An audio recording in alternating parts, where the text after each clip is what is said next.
Hi everyone. I've every week when I look at the newspaper, well, that in itself is a bit of a thing about the newspaper. Everything's online these days, but on the weekends when we get the newspaper at our house, there's this one page that always really grabs my attention. It's the page that has the weather report in it, but it's not just our local weather.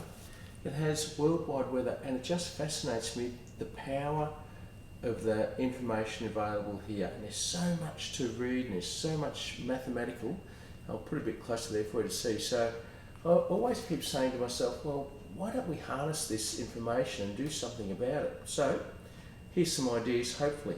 As you can see, it's got our local weather, there's graphs on there, there's world weather from different places, quite a number of countries there, there's tides, there's moons, there's planets. There is a wealth of information there, and too often we might just glance over it, but given time, especially during lockdown, there's so much information there that we could use. So I just want to throw some ideas at you that may be useful, helpful, and just spark a bit more of interest in world events with your children. Here's just some ideas. So, for example, just things like graphing the weekly weather.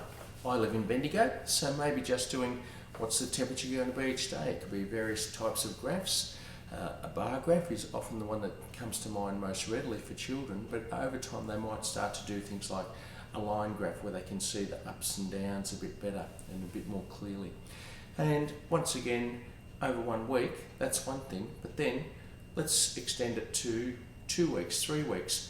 I know that we're going to be in this lockdown for about the next 6 weeks, so that'll be a great activity in itself. What's Bendigo's weather going to be like? What's Horsham's going to be like? What's London's going to be like? Now you might put other capital cities. You might like to choose capital cities from the page that I just showed you. What's their weather going to be like? Compare where you live with the weather and temperatures of other capitals from around the world. You might like to do 2 or 3 cities on the same line graph.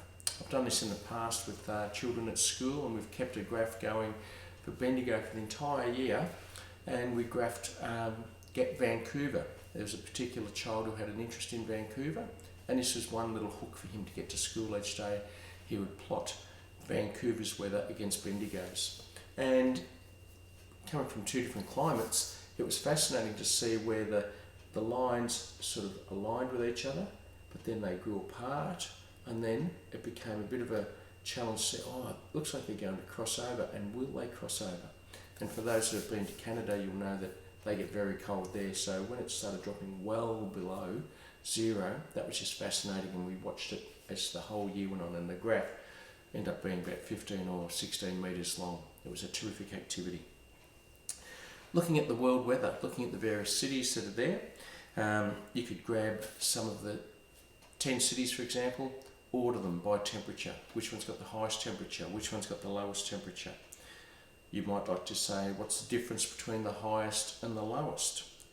You could graph by forecast. Which cities are having cloudy? How many of those? There's about 20 or 30 cities there. How many are having cloudy days? How many are having snow? How many are having thunderstorms, rain, sunny, clear? What's the most common forecast for them? You might like to locate some of those cities on a world map. Google Maps, I know we're often online. That could be an activity in itself, and seeing are most of these cities in one geographical area, or does it give us a big worldwide picture of what the weather's like around the world? Take it a bit further. Maybe find out a fact for each city, something new about each city that you did not know before. What about populations? Which cities have the largest population? What are the 10 largest populations out of that group of cities? What are the 10 least populations? Order those numbers, greatest to smallest. You might like to do the whole list of cities that are there. And then just all the different ways of graphing. It doesn't always have to be just a bar graph or a line graph. We could make our graphs go horizontal. We could make them go horizontal with gaps in between them. We could just do a whole range of things where all that information can be utilised in different ways. And once again, let's not limit ourselves to what we ask the kids to do. They might come up with ideas to use that information with. It's a fascinating page, and the more we use it, the more we find things about our world. Have fun. Cheers.